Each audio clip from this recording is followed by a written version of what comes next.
The morning sun poured through the glass walls of the Harrington corporate tower, turning every polished surface into a sheet of gold. And right in the middle of that blinding, perfect world walked a small 12-year-old girl named Marina Hale, clutching a brown envelope to her chest like it was the last piece of truth she had left in the world. Her backpack straps were frayed. Her shoes were dusted white from long miles of walking. And her breathing trembled with both fear and determination. As she pushed open the doors, dozens of suited employees glanced at her with confused curiosity, but Marina kept moving, her eyes fixed ahead.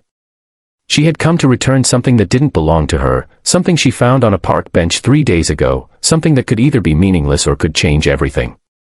But what she wasn't prepared for was the laughter that greeted her when she finally stepped into the office of one of the city's richest, most influential men.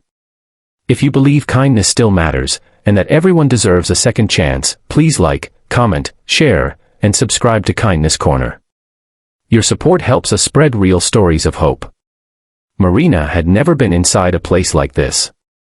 The floor smelled faintly of lemon polish, the air hummed with printers and keyboards, and everyone here looked important, busy, untouchable. The receptionist stared at her for a long moment before pointing the way to a large office at the end of the hall. That was where she found Grant Harrington, the billionaire investor whose face appeared on magazine covers every other month, sitting behind a polished desk with a smile that looked carved rather than felt. His suit was perfect. His hair, flawless. His expression, dismissive. Marina swallowed her fear and stepped forward, extending the envelope with both hands. It wasn't heavy, but it felt like it weighed her entire world. Inside it was a stack of documents, papers filled with plans, financial details, and personal notes she didn't understand. She only knew one thing: the men whose name was stamped across them deserved to have them back. But Grant Harrington didn't even look at the envelope first.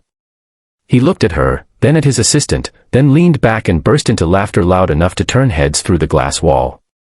His assistant chuckled with him, exchanging glances that made Marina feel smaller than she already was. Grant assumed she was a prank, a distraction, maybe even someone trying to waste his time. Marina's heart squeezed painfully, but she stood her ground. She explained where she found the envelope, on an old wooden bench near the Riverside Gardens, how she kept it safe and how she used her limited school computer access to track down the company address. But every word she said only seemed to amuse him more. Grant waved his hand dismissively as if the whole situation was nothing more than a child's silly game.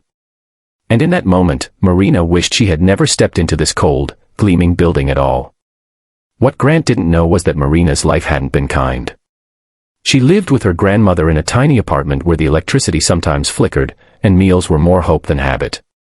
She used the same backpack for 4 years. She studied by a cracked window that let in winter air. But she still believed in honesty. She believed lost things should be returned, even when the world didn't seem to care. The walk to the tower had taken her over an hour, her feet aching by the time she arrived, but she had come anyway because something inside her, something her grandmother always called the voice of good, told her it mattered. As Grant continued laughing, Marina lowered her head, suddenly unsure. Maybe she had misunderstood everything. Maybe the envelope wasn't important. Maybe returning it didn't matter. Maybe the world really didn't care about small acts of goodness. But then the office door opened. And a frail, older man stepped inside, leaning heavily on a wooden cane. His name was Arthur Linwood, a retired architect who volunteered in city heritage committees. His hair was silver, and his glasses sat low on his nose, but his eyes, sharp, intelligent, and weary, immediately fell on the envelope in Marina's hands. Something in his expression shifted. A mixture of recognition, panic, relief. Arthur slowly moved toward her, his cane tapping rhythmically against the floor. He asked her one simple question, and Marina explained everything: the bench, the envelope, the search for the address, the walk here. As she spoke, Arthur's hands trembled. That envelope wasn't just a random set of papers. It contained his original hand-drawn plans for a historical reconstruction project, documents he had poured months into and feared he had lost forever when his briefcase accidentally opened on the bench. Grant's smile evaporated instantly. Arthur turned toward him, not angrily, but with deep disappointment.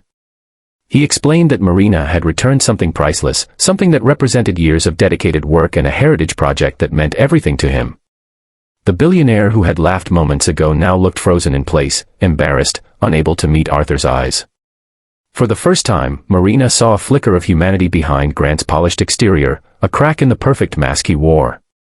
Arthur thanked Marina gently, but with a weight of sincerity that made her chest tighten. He asked about her life, her grandmother, her school.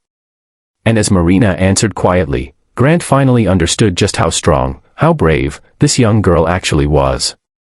Arthur, moved by Marina's honesty and determination, insisted on rewarding her.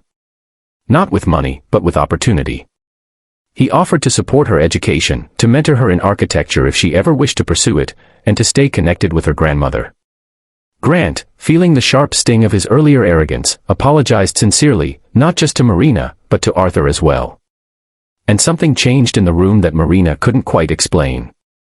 It was as if the air softened, warmed, became human again. Grant walked her out of the office personally, a gesture that shocked every employee watching. Marina stepped back into the glowing sunlight with a strange feeling lifting her heart, something like pride, something like hope. She didn't know what the future held, but she knew one thing: she had done the right thing. And sometimes, that was enough to change more than one life. If this story touched your heart even a little, please like, comment, share, and subscribe to Kindness Corner.